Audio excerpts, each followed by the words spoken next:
জাতীয়তাবাদী textile engineers association of Bangladesh জ্যাটাবের তৃতীয় জাতীয় সম্মেলনের সম্মানিত সভাপতি, মঞ্চে উপস্থিত বাংলাদেশ জাতীয়তাবাদী দলের সম্মানিত মহাসচিব জনাব মির্জা ফখরুল ইসলাম আলমগীর সহ উপস্থিত স্থায়ী কমিটির সদস্য, উপস্থিত কেন্দ্রীয় নেতৃবৃন্দ, উপস্থিত জ্যাটাবের কেন্দ্রীয় নেতৃবৃন্দ, আমার সামনে উপস্থিত টেক্সটাইল ইঞ্জিনিয়ারিং এর শিক্ষক শিক্ষার্থী এবং আজকের এই অনুষ্ঠানে উপস্থিত জ্যাটাবের সকল সদস্যবৃন্দ, কাউন্সিলরবৃন্দ, আসসালামু আলাইকুম।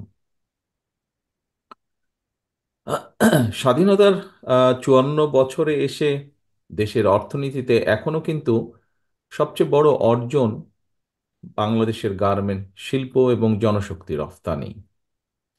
স্বাধীনতার ঘোষক শহীদ রাষ্ট্রপতি জিয়াউর রহমানের উদ্যোগেই কিন্তু বিশ্ববাজারে এই দুইটি সেক্টর যাত্রা শুরু করেছিল।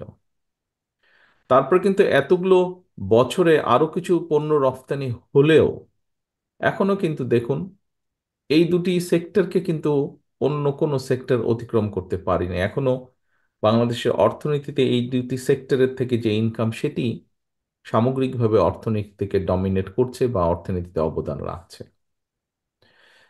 জ্যাটাবের তৃতীয় জাতীয় সম্মেলনের সাংগঠনিক কার্যক্রম তুলে ধরার পাশাপাশি যে সকল বক্তা বক্তব্য রেখেছেন, আপনাদের বক্তব্যে বাংলাদেশের আমদানি রফতানি তথ্য, দেশের ব্যবসা বাণিজ্যের একটা সার্বিক চিত্র ফুটে উঠেছে। একই সঙ্গে দেশে গার্মেন্ট শিল্প এবং টেক্সটাইল এর যে সেক্টরের যে সমস্যা বা সম্ভাবনা, সেগুলো অনেকেই আপনারা কম বেশি তুলে ধরেছেন আপনাদের বক্তব্যের মধ্যে। আপনাদের অনেকগুলো বক্তব্যের সঙ্গেই কম বেশি আমি একমত। সকল সীমাবদ্ধতাকে অতিক্রম করেও বাংলাদেশের গার্মেন্টস এবং টেক্সটাইল শিল্প বিশ্ববাজারে সম্মানের সঙ্গেই কিন্তু জায়গা করে নিয়েছে। বিশ্ববাজারে টেক্সটাইল শিল্পের আওতায় প্রয়োজনীয়তা ও পরিধি বেড়েই চলেছে প্রতিদিন। ফলে জ্ঞানের একটা প্রায়োগিক শাখা হিসাবে বিশ্বব্যাপী টেক্সটাইল ইঞ্জিনিয়ারিং কিংবা টেক্সটাইল কলেজের ভূমিকা এবং গুরুত্ব আগের যে কোনো সময় থেকে অনেক গুণ বেড়েছে। Wait processing engineering, yarn, fabric এবং অ্যাপারেল ম্যানুফ্যাকচারিং ইঞ্জিনিয়ারিং, এই বিষয়গুলো টেক্সটাইল সেক্টরের একটা অনিবার্য অংশই পরিণত হয়েছে বা অংশই বলা যায়। সুতরাং টেক্সটাইল ইঞ্জিনিয়ারিং এ পাশ করে কেউ বেকার থাকার কথা না। এই বিষয়গুলোতে যারা পাশ করেছেন, পরীক্ষা দিয়ে বেরিয়ে এসেছেন, তাদের বেকার থাকার কথা না। এই মুহূর্তে বাংলাদেশের রফতানি আয়ের একটা সিংহ ভাগ অর্জিত হয় টেক্সটাইল সেক্টর থেকে। বাট এখানে অনেকেই বক্তব্যে উল্লেখ করেছেন, বলেছেন নানা রকম ষড়যন্ত্র, দুর্নীতি, টাকা পাচার আর দক্ষ ব্যবস্থাপনার অভাবে এই সেক্টরটা নিয়েও সংখ্যা কম নয়। সুতরাং জিএসপি সুবিধা আদায় সহ এই সেক্টরে অগ্রাধিকার তালিকায় রেখে আরও কিভাবে নতুন পণ্যের রফতানি বাজার তৈরি করা যায়, সেই লক্ষ্যকে সামনে রেখে বিশ্ববাজারে বাংলাদেশ বিএনপির আমদানি রফতানির একটি পরিকল্পনা রয়েছে আমাদের। রফতানি বাজার নিরাপদ এবং সুরক্ষিত রাখতে রফতানিকারকদের জন্য সঠিক সময়ে শিপমেন্টের ডেলিভারি দিনক্ষণ ঠিক রাখা একটা বড় চ্যালেঞ্জ। আর এই জন্যই বন্দর ব্যবস্থাপনা ঢেলে সাজানোর পাশাপাশি এটাকে কিভাবে আরো মডার্নাইজ করা যায় এ ব্যাপারেও বিএনপির একটি চিন্তা ভাবনা রয়েছে। প্রিয় কাউন্সিলর বৃন্দ, প্রিয় উপস্থিতিবৃন্দ, বাংলাদেশের গার্মেন্টস এবং টেক্সটাইল সেক্টরের অগ্রযাত্রা ঠেকাতে নানা রকম ষড়যন্ত্র অব্যাহত রয়েছে, যা আপনাদের অনেকেরই বক্তব্যে উঠে এসেছে। দেশনেত্রী বেগম খালেদা জিয়ার সরকারের সময় দেশে spinning, knitting, weaving, knit dyeing, woven dyeing, washing, dyeing, local dyeing সহ কারখানার সংখ্যা ছিল প্রায় 10,000-এর কিছু বেশি বলা যায়। কিন্তু বর্তমানে আমরা দেখছি এটার সংখ্যা কমে প্রায় 3,000-এর কাছাকাছি চলে এসেছে, 10,000 থেকে যদি 10,000-ও ধরে থাকি আমরা। আরএমজি এবং টেক্সটাইল সহ শিল্পের বিরুদ্ধে নানা রকম ষড়যন্ত্র চলছে। সতর্ক থাকার পাশাপাশি রফতানি বাজারে আধিপত্য ধরে রাখার জন্য নিজেদের সক্ষমতাও কিন্তু আরো বাড়ানো প্রয়োজন। পাশাপাশি ব্যাকওয়ার্ড লিঙ্কেজ সহ শিল্পের বিকাশ ঘটানো প্রয়োজন। কাঁচামালের জন্য আমাদের যে নির্ভরতা আছে, সেই নির্ভরতাকে কমিয়ে আনার জন্য কার্যকরী পদক্ষেপ নেওয়া প্রয়োজন আগামী দিনগুলোতে। প্রিয় উপস্থিতিবৃন্দ, গত 15 বছরের মাফিয়া চক্র দেশকে আমরা দেখেছি কিভাবে সম্পূর্ণ বলা যায় আমদানি নির্ভর, পরনির্ভর বা ঋণ নির্ভর করে ফেলেছে। এই অবস্থা থেকে অবশ্যই দেশকে বের করে আনা প্রয়োজন। বের করে এনে দেশকে সমৃদ্ধি এবং সমৃদ্ধি স্বনির্ভর করা প্রয়োজন যে কোনোভাবে। বাংলাদেশ জাতীয়তাবাদী দল বিএনপির অন্যতম প্রধান একটি অগ্রাধিকার হচ্ছে যে এই লক্ষ্য পূরণে নানামুখী উদ্যোগ গ্রহণ করা। এর অংশ হিসাবে দেশে বিদেশে বিনিয়োগ, বিশেষ করে ক্ষুদ্র এবং মাঝারি শিল্প প্রতিষ্ঠান, এসএমই সেক্টরে বিশেষভাবে প্রবাসী বিনিয়োগ বাড়িয়ে দেশের অভ্যন্তরে উৎপাদন এবং উন্নয়ন প্রক্রিয়াকে শ্রমশক্তির অংশদারিত্ব নিশ্চিত করার বিষয়টাও বিএনপির পরিকল্পনার ভিতরে রয়েছে। এই বিষয়ে আমাদের চিন্তা ভাবনা রয়েছে।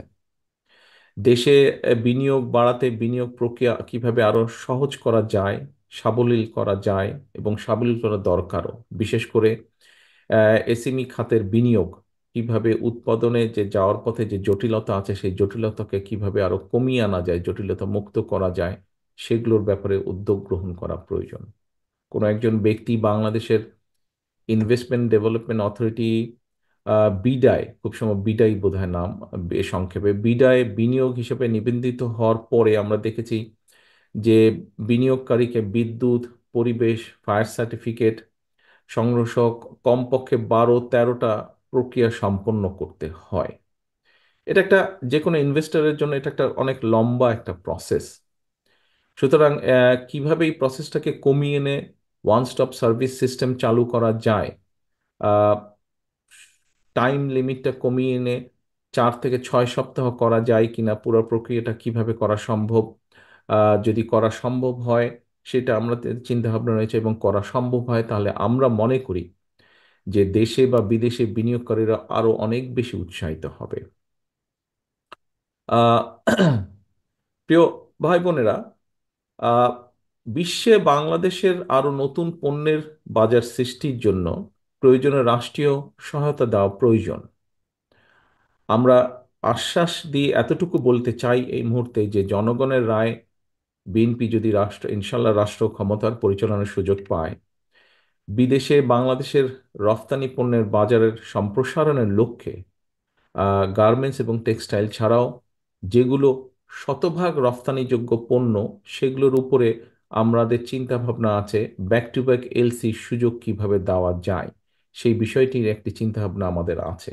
যে সম্পূর্ণ 100% যেগুলো back to export oriented industry হবে, সেগুলোর জন্য কিভাবে ব্যাক টু ব্যাক এলসি করা সম্ভব হয়, সুযোগটা দেওয়া যায়, সেটির চিন্তা ভাবনা আমাদের আছে। আমরা মনে করি যে শতভাগ রফতানিযোগ্য পণ্যের উপরে যদি ব্যাক টু ব্যাক এলসির সুযোগ হয়, তাহলে অনেকেই পণ্য রফতানিতে উৎসাহিত হবেন। তবে কেউ যাতে আবার ব্যাক টু ব্যাক এলসির সুযোগের অপব্যবহার করতে না পারে, এটার জন্য আমাদেরকে কঠোর মনিটরিং সিস্টেম রাখতে হবে। এখানে হয়তো কিছু সমস্যা আছে, সেখানে আমাদেরকে মনিটরিং সিস্টেমটা কঠোর রাখতে হবে। এখানে সকলকেই এগিয়ে আসতে হবে এই দেশের এই স্বার্থের জন্য। প্রিয় উপস্থিত কাউন্সিলর বৃন্দ, রাষ্ট্র, রাজনীতি, শাসন, প্রশাসন, সংস্কার এবং অর্থনৈতিক মুক্তির লক্ষ্যে বাংলাদেশের পক্ষের গণতান্ত্রিক রাজনৈতিক দলগুলোর উপস্থিতিতেই বাংলাদেশ জাতীয়তাবাদী দল ইতিমধ্যেই 31 দফা কর্মসূচি ঘোষণা করেছে। আমাদের ঘোষিত 31 দফা কর্মসূচি সমৃদ্ধ এবং স্বনির্ভর বাংলাদেশ গড়ার একটি ঐতিহাসিক সনদ বলে আমরা বিশ্বাস করি। ঘোষিত এই 31 দফা কর্মসূচির বাস্তবায়ন পরিকল্পনায় নৈতিক, মানসম্পন্ন, কর্মমুখী এবং প্রায়োগিক শিক্ষার উপরেও কিন্তু জোর দেওয়া হয়েছে। আমরা বিশ্বাস করি যে জনসংখ্যা, অনেকে এখানে একজন বক্তাও বোধহয় খুব সম্ভব বলে গিয়েছেন যে শহীদ জিয়া রহমানের সময় যখন খাদ্য উৎপাদন দ্বিগুণ হলো, তার আগে জনসংখ্যাকে অনেকেই কেউ বলতেন বার্ডেন বলে অভিহিত করতেন। বাট আমরা মনে করি জনসংখ্যা কখনো অভিশাপ নয়, বরং এই জনসংখ্যাকে জনশক্তি তথা মানব সম্পদে যদি রূপান্তর করা যায়, তাহলে অবশ্যই একটি দেশের উন্নয়ন এবং সমৃদ্ধির জন্য জনসম্পদই কিন্তু হতে পারে সবচেয়ে সবচেয়ে বড় জনশক্তি। বর্তমান বিশ্বের অনেক দেশেই নানা রকমের কর্মক্ষম জনসংখ্যার হার কমছে কিন্তু, তবে দক্ষ কর্মী কিংবা শ্রমশক্তির চাহিদা বাড়ছে অন দি আদার সাইড। এরকম পরিস্থিতি বৈশ্বিক প্রেক্ষাপটে আমাদের দেশের কর্মক্ষম জনসংখ্যা থাকলেও বিশ্ব বাজারের চাহিদার তুলনায় দক্ষ জনশক্তির অপ্রতুল। সুতরাং দেশে এবং বিশ্ব বাজারের চাহিদার প্রতি লক্ষ্য রেখে আমরা যদি বিভিন্ন ক্ষেত্রে দক্ষ শ্রমশক্তি কিংবা কর্মী গড়ে তুলতে পারি, এইটা কিন্তু আমাদের আরেকটা লক্ষ্য। অর্থাৎ আমাদের যে বিদেশে প্রায় এখন 1 কোটির মতন প্রবাসী আছেন, যারা প্রতিদিন সারাদিন পরিশ্রমের মাধ্যমে যে বৈদেশিক মুদ্রা পাঠাচ্ছেন, আমরা যদি এরকম আরো বহু মানুষকে যদি স্কিল লেবারে পরিণত করে বিদেশে পাঠাতে পারি, এটাও কিন্তু একটা বিশাল অর্জন হবে আমাদের। প্রিয় উপস্থিতিবৃন্দ, কাউন্সিলর বৃন্দ, বর্তমান বিশ্বে ইন্ডাস্ট্রি 4.0 অর্থাৎ চতুর্থ শিল্প বিপ্লবের মুখোমুখি। চতুর্থ শিল্প বিপ্লবের কারণে একদিকে যেমন বহু মানুষের কর্মসংস্থানের সুযোগ রয়েছে বিভিন্নভাবে, ঠিক অপরদিকে কিন্তু আবার বহু মানুষের চাকরি বা কর্মসংস্থান হারিয়ে যাবারও, চাকরি হারানোরও সুযোগ রয়েছে।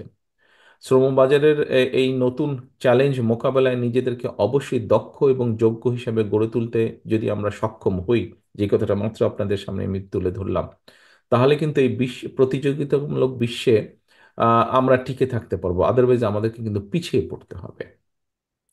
একটা দেশের রাজনীতি যদি রুগ্ন হয়, তাহলে কিন্তু অর্থনীতিও কিন্তু রুগ্ন হতে বাধ্য, এবং আমরা সেটা দেখেছি।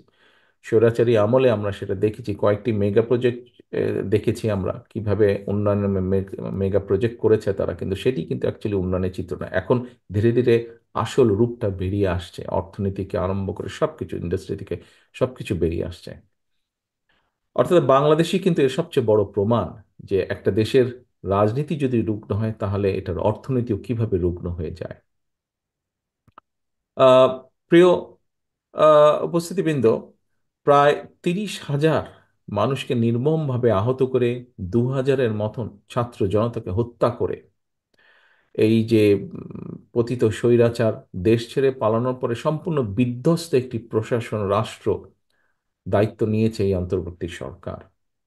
এখানে মহাসচিব সাহেব একটু আগে ওনার বক্তব্যে বলেছেন কয়েকটি গুরুত্বপূর্ণ কথা। মাফিয়া সরকার প্রায় 15 বছরের তাদের তৈরি করা যে জঞ্জাল 3 মাসে দূর করা সম্ভব নয়। তবে 3 মাস পর সরকারের যে এই যে অন্তর্বর্তীকালীন সরকার, তাদের সফলতা কিংবা ব্যর্থতা নিয়ে জনমনে প্রশ্ন ওঠা অনার্য কিংবা অস্বাভাবিকও নয়। অন্তর্বর্তীকালীন সরকারের, আমরা আগেও বলেছি যে একটি বিষয় বোধহয় ওনাদেরকে মনে রাখা দরকার, যে জনগণের সকল দাবি হয়তো তাদের পক্ষে পূরণ সম্ভব নয়, কিন্তু সরকার পরিচালনায় যে অদক্ষতা পরিলক্ষিত হয়, যদি অদক্ষতা দেখতে পায় জনগণ, সেটাও কিন্তু জনগণ আবার সহজভাবে মেনে নেবে না।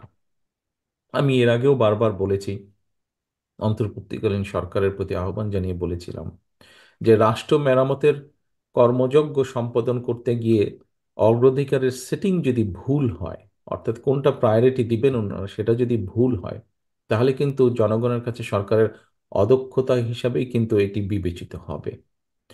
জুলাই আগস্টের যেই গণ অভ্যুত্থান, সেই গণ অভ্যুত্থানে আমরা দেখেছি বহু মানুষ, বহু ছাত্র, বহু বিভিন্ন শ্রেণী পেশার মানুষ, হাত পা কান চোখ বিভিন্ন অঙ্গহানি হয়েছে।